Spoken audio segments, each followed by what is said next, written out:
ഒരു ഉമ്മുള്ള കാലത്ത് നമ്മൾ ശക്തരാ. ഉമ്മാന്റെ പ്രാർത്ഥനയുടെ ഫലമാ മനുഷ്യരെ നമ്മൾ ജീവിക്കുന്ന ജീവിതത്തിന്റെ ഫലം.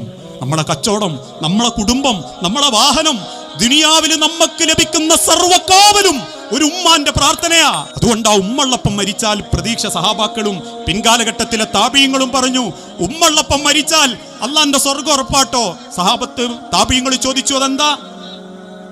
ഒരു ഉമ്മാന്റെ ദുആ പടച്ചോൻ തള്ളിക്കളയൂല. ഉമ്മള്ളപ്പം മരിക്കുന്നൊന്നും നിങ്ങൾ ആലോചിച്ച് നോക്കി. ഉമ്മള്ളപ്പം മരിക്കണ് ഓരോ വക്തിനും ഉമ്മ നെഞ്ചു പൊട്ടിക്കരയും. മൂത്ത മോൻ 68 വയസ്സായിട്ടുണ്ട്, എന്നിട്ടും 91 വയസ്സുള്ള അമ്മ അങ്ങനെ നിസ്കരിച്ച് എന്തോ പിറുപിറുക്കുമ്പോൾ മക്കൾ ചോദിച്ചു നോക്കിയാൽ പേരക്കുട്ടികൾ, ഉമ്മ എന്താ പ്രാർത്ഥിക്കുന്നത്? ഒന്നുമില്ല, അംസക്ക് ദീർഘായുസ് കിട്ടാനാണ്. ഏതാ അംസ? 68 വയസ്സുള്ള അംസ. ആ തിരിച്ചറിവാണ് ഒരു ഉമ്മുള്ള കാലത്താണ് നമ്മൾ ശക്തവാന്മാരാകുന്നത്. ഒരു ഉമ്മ പോകുന്നതോടുകൂടി നമുക്ക് ബോധ്യപ്പെടും നമ്മൾ അഡ്രസ്സിന്റെ ഒരു മുക്കാഭാഗം നശിച്ചു തുടങ്ങിയിട്ടുണ്ട്.